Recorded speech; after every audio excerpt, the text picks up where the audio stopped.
ನಮಸ್ಕಾರ ಸ್ನೇಹಿತರೆ, ಎಲ್ಲರೂ ಹೇಗಿದ್ದೀರಾ? ಈ ಒಂದು ಯೋಜನೆಗೆ ಅರ್ಜಿ ಸಲ್ಲಿಸೋದ್ರ ಮೂಲಕ ಪ್ರತಿ ತಿಂಗಳು 1200 ರೂಪಾಯಿಗಳನ್ನು ಪಡಿಬಹುದು. ಎಲ್ಲ ವರ್ಗದ ಜನರಿಗೂ ಕೂಡ ಆರ್ಥಿಕ ನೆರವನ್ನು ನೀಡುವಂಥ ಉದ್ದೇಶದಿಂದ ರಾಜ್ಯ ಸರ್ಕಾರ ಒಂದಲ್ಲ ಒಂದು ರೀತಿಯ ಯೋಜನೆಗಳನ್ನು ಜಾರಿಗೆ ತರ್ತಾನೆ ಇದೆ. ಪ್ರತಿ ತಿಂಗಳು ಮಾಸಾಸನವನ್ನು ಕೂಡ ವರ್ಗದ ಆರ್ಥಿಕ ಪರಿಸ್ಥಿತಿಗೆ ಅನುಗುಣವಾಗಿ ರಾಜ್ಯ ಸರ್ಕಾರ ನೀಡ್ತಿದೆ. ಈ ಒಂದು ಮಾಸಾಸನದಿಂದ ಹಿರಿಯ ನಾಗರಿಕರಿಗೆ ಸಾಕಷ್ಟು ಪ್ರಯೋಜನ ಸಿಗುತ್ತೆ. ಈ ಯೋಜನೆಯ ಪ್ರಯೋಜನವನ್ನು ಸಾಕಷ್ಟು ಹಿರಿಯ ನಾಗರಿಕರು ಪಡೆದುಕೊಳ್ತಿದ್ದಾರೆ. 2007ರಲ್ಲಿ ಸಂಧ್ಯಾ ಸುರಕ್ಷಾ ಯೋಜನೆಯನ್ನು 65 ವರ್ಷ ಮೇಲ್ಪಟ್ಟ ಹಿರಿಯ ನಾಗರಿಕರಿಗಾಗಿ ಜಾರಿಗೆ ತರಲಾಯಿತು. ಪ್ರತಿ ಬಜೆಟ್ನಲ್ಲಿ ಅಂದಿನಿಂದ ಒಂದಷ್ಟು ಹಣವನ್ನು ಸಂಧ್ಯಾ ಸುರಕ್ಷಾ ಯೋಜನೆಗೆ ಸರ್ಕಾರ ಮೀಸಲಿಡುತ್ತೆ. 1200 ರೂಪಾಯಿಗಳನ್ನು ಸರ್ಕಾರದ ಯೋಜನೆಯ ಅಡಿಯಲ್ಲಿ 65 ವರ್ಷ ಮೇಲ್ಪಟ್ಟ ಹಿರಿಯ ನಾಗರಿಕರು ಪಡೆದುಕೊಳ್ಬಹುದು. ಹಾಗಾದರೆ ರಾಜ್ಯ ಸರ್ಕಾರದ ಸಂಧ್ಯಾ ಸುರಕ್ಷಾ ಯೋಜನೆಗೆ ಯಾರೆಲ್ಲ ಅರ್ಜಿ ಸಲ್ಲಿಸಬಹುದು ಅನ್ನುವಂಥದ್ದನ್ನು ಇವತ್ತಿನ ವಿಡಿಯೋದಲ್ಲಿ ತಿಳ್ಕೊಳ್ಳೋಣ.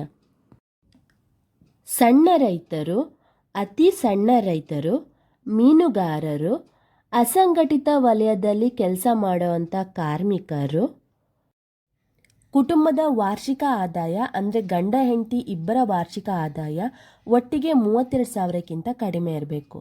10,000ಕ್ಕಿಂತ ಹೆಚ್ಚಿನ FDಯನ್ನು ಗಂಡ ಹೆಂಡತಿ ಜಂಟಿಯಾಗಿ ಬ್ಯಾಂಕ್ ಖಾತೆಯಲ್ಲಿ ಪಡೆದಿರಬಾರ್ದು.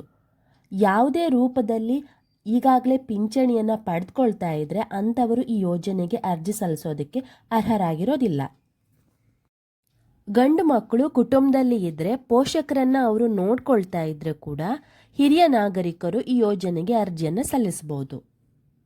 ಸಂಧ್ಯಾ ಸುರಕ್ಷಾ ಯೋಜನೆಗೆ ಅರ್ಜಿಯನ್ನು ಸಲ್ಲಿಸಬೇಕಾದ್ರೆ ಅಭ್ಯರ್ಥಿಗಳ ಬಳಿ ಕೆಲವೊಂದು ಪ್ರಮುಖ ದಾಖಲೆಗಳು ಇರಬೇಕು. ವಯಸ್ಸಿನ ಪ್ರಮಾಣಪತ್ರ, ಆದಾಯ ಪ್ರಮಾಣಪತ್ರ, ration card, bank passbook, Aadhaar card, driving licence. ಈ ದಾಖಲೆಗಳನ್ನು ಆನ್ಲೈನ್ ಮೂಲಕ ಅರ್ಜಿ ಸಲ್ಲಿಸಿ ಪ್ರತಿ ತಿಂಗಳಿಗೆ 1200 ರೂಪಾಯಿಗಳನ್ನು ಮಾಸಾಸನವಾಗಿ ಪಡಿಬೋದು.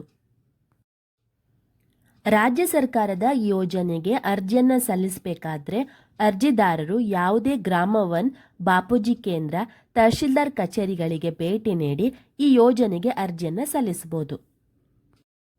ಅರ್ಜಿಯನ್ನು ಸಲ್ಲಿಸಿದ ನಂತರ DBT ಮೂಲಕ ರಾಜ್ಯ ಸರ್ಕಾರ ಯೋಜನೆಯ ಹಣವನ್ನು ವರ್ಗಾವಣೆ ಮಾಡುತ್ತೆ. ಒಟ್ಟಾರೆಯಾಗಿ ಸರ್ಕಾರವು ಹಿರಿಯ ನಾಗರಿಕರಿಗಾಗಿ ಸಂಧ್ಯಾ ಸುರಕ್ಷಾ ಯೋಜನೆಯನ್ನು ಜಾರಿಗೆ ತಂದಿದ್ದು, ಈ ಯೋಜನೆಯ ಸಂಪೂರ್ಣ ಪ್ರಯೋಜನವನ್ನು 65 ವರ್ಷ ಮೇಲ್ಪಟ್ಟ ಹಿರಿಯ ನಾಗರಿಕರು ಪಡೆದುಕೊಳ್ಬಹುದು.